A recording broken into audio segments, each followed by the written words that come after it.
The Brain Cell by David Lewis. The majority of us are aware of how evil and terrible the marketing and advertising industry is. We are aware that unscrupulous methods are frequently used to compel us to make a large number of purchases. But do we actually understand what these tactics are? You will have a thorough understanding of how retailers manipulate your buying behavior using the most recent findings in neuroscience.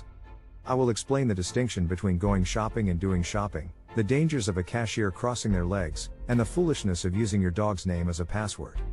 Shopping is a very straightforward process, right? When something is needed and money is available, it is purchased.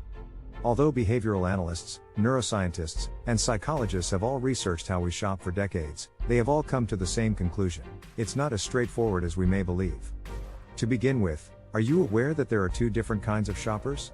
Those who go shopping as well as those who engage in it. Which type are you? Several of us shop. We engage in it for amusement, brand, service, and entertainment experiences. We look forward to going shopping since it gives us the chance to unwind amidst the busy throng while also acquiring new items. Generally speaking, going shopping is a lot of fun and not at all necessary. On the other hand, some people view going shopping as a chore. When someone says they must do the shopping, you know they will be purchasing items that they not only need but also may not want. Even worse, they can view the encounter as a chore that needs to be completed as fast and effectively as possible. They undoubtedly don't enjoy the situation. You're like a one-man SWAT team rescuing a captive when you go shopping. You dash in, seize the hostage, or, in this case, milk, TP, and cat food, and flee as quickly as possible. Conversely, people who buy spend more time in the store admiring the goods, making them popular with advertising, producers, and merchants. You should target these individuals with your brand. Have you ever said, "I have to have those"? When you saw a new pair of sneakers. You want them so much that you won't be able to stop thinking about them for the next few days and you're continuously fighting the urge to buy. In such circumstances, the item you wanted, the sneakers, has changed into an item you require, or, to use commercial jargon, the item has become a want-need. Restricting the availability of your product is one approach to take it from the desire to the need stage. Just think about all the people standing in line outside the Apple store for the debut of the newest iPhone. Why doesn't Apple just increase the number of iPhones sold in the first few days following introduction to keep up with demand? Because if that happened, the novelty and excitement would disappear. Due to the restricted supply of iPhones, those who do manage to obtain one spread awareness of it by displaying it to their friends and posting about it online. These early adopters stoked interest in their products and, for a short period of time, feel like trendsetters. What about people who don't own the most recent iPhone, though? They might begin to feel a little inadequate, which you can leverage to attract customers. How? By giving them the impression that, unless they buy your goods, they won't fully fit into their surroundings. This marketing strategy dates all the way back to the 1920s, when Lambert Pharmaceutical Company discovered that bad breath was a common issue for many Americans. The worst aspect was that no one ever told you if they had it since they were embarrassed to do so. Thus, Listerine was created. The heartbroken men and women in the advertisements for the potent antiseptic mouthwash were desperate for love but were prevented from finding it by their bad breath. Over the course of 7 years, Listerine boosted its earnings from $115,000 to over $8 million by capitalizing on consumers' fears about love and acceptance. If you believed you could ignore body language once the job interview was complete, you were mistaken. In the retail industry, it is crucial. Imagine walking into a store and finding the customer service representative with his arms crossed in the corner. It doesn't seem like he will be very inclined to assist you, does it? Why is that so?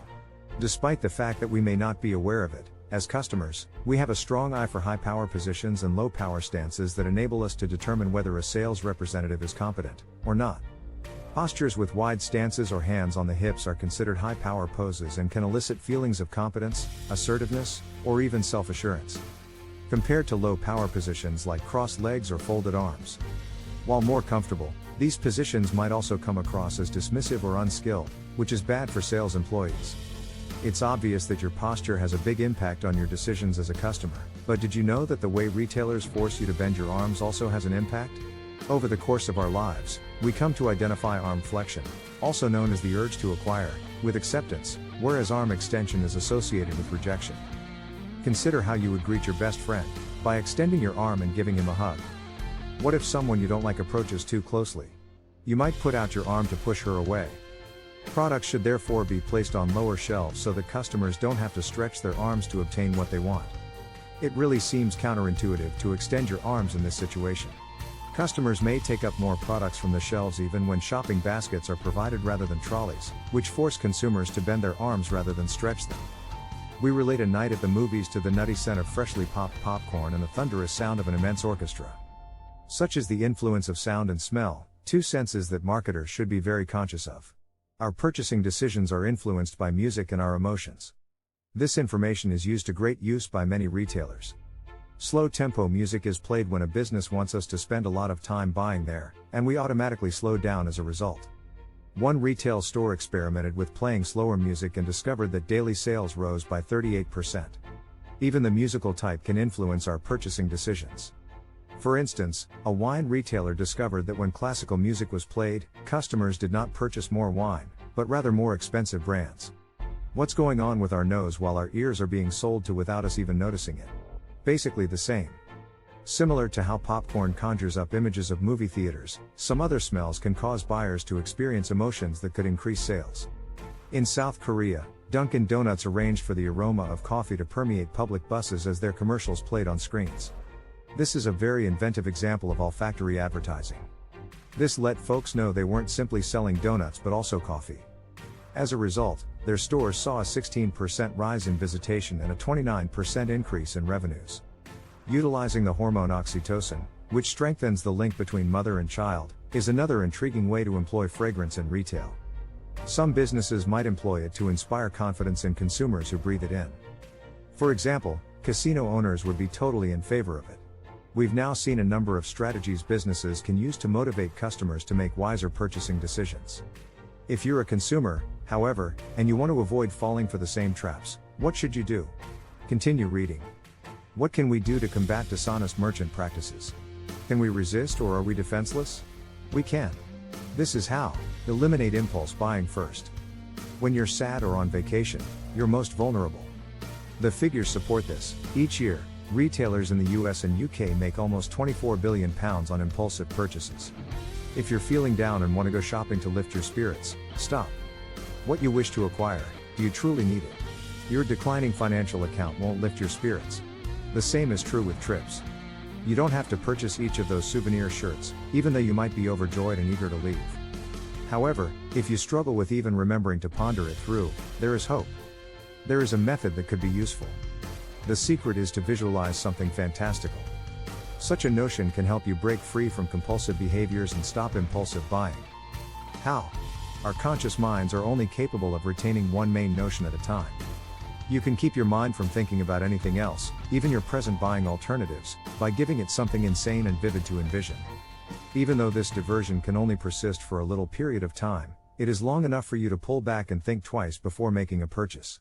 Psychologists frequently advise visualizing a pink elephant diving into a blue custard bowl. Try it out the next time you're about to purchase your 100th pair of sneakers. It will be simpler for you to set them down and leave the store. But what if you're purchasing online rather than in a physical store? It's a completely different risky game. Online buying is one of the most common, yet riskiest, methods of purchasing nowadays. We might easily fall into the traps of thieves, fraudsters, scammers, or worse with just one careless click. Do you want to surf the web safely? Then adhere to this guidance. Make your passwords complicated and change them frequently. Yes, you have heard this lesson before. But how many of you still use your mother's maiden name or the name of your first dog as your password? This is clearly inadequate. Even the name of your favorite band is a bad idea because all it takes is for hackers to scan your social media page to find out those important small facts about you. You will be somewhat more protected from less scrupulous web users if your password is abstract, has both letters and digits, and is modified frequently. It's critical to remain vigilant about internet dangers, especially if you have children. Children today run the risk of being exposed to extremely graphic pornography or of being groomed by pedophiles posing as kids on social media. This doesn't necessarily imply that you should forbid your kids from using their phones, laptops, or other digital gadgets, as they need to be able to utilize them in order to function in the 21st century. Instead, guide children in developing healthy online habits and keep an eye on their access. By doing this, you can inspire them to use good internet habits in the future, and you might even pick up some new skills. A scientific approach to marketing can boost sales by using calculated psychological strategies to boost demand and enticing clients with sensory experiences. You must keep an eye on yourself as a buyer whether you're purchasing in person or online. What you ought to do in order to put your newfound information to use. Create some unique passwords. When changing your email account's password in the future, consider using something uncommon, like a lengthy statement with numbers and punctuation. Thanks for watching.